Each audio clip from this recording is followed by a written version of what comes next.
All right, we're still here in Ephesus. You can actually see behind me those falling down pillars over there are the bathhouses where the port was. So the ships would have come up to Ephesus at that point and then taken the road up into this city. Up on this hill behind me is where they believe Mary spent her last days when she came here to Ephesus with John, from everything that we can tell. And so that's what tradition and history tells us, is that Mary spent her last days here right outside of Ephesus up on that hill. The section that we're actually at this point is the Church of the Virgin Mary. This is, again, one of the earliest churches that was built. Once Christianity was legalized in Asia Minor, here at Ephesus, this building, which began as a official building, was turned into a church and was added onto, and so we have the Church of the Virgin Mary here. In 431, the Third Ecumenical Church Council was held here to discuss the nature of Christ, his divine nature and his human nature.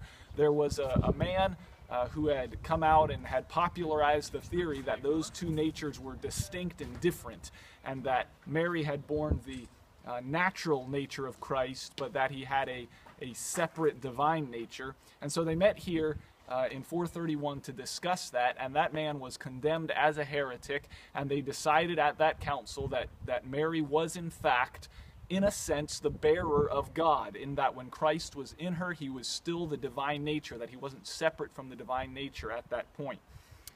18 years later, in 449, another council was held here, and the Ephesians wanted to worship Mary as more than just a human who had borne Christ with his divine and human nature in him. Because of their ancient worship of Artemis and Diana, the virgin huntress, they had this ingrained theory, this ingrained religion in their minds of worshiping this woman, this virgin.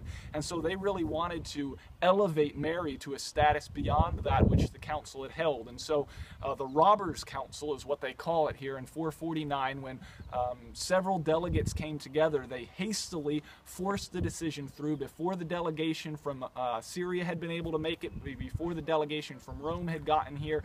They forced the decision through that Mary was actually the mother of God. They had a parade through the streets where they were declaring that their victory had been won, and that they were now hailing Mary as this great, almost goddess, if you will.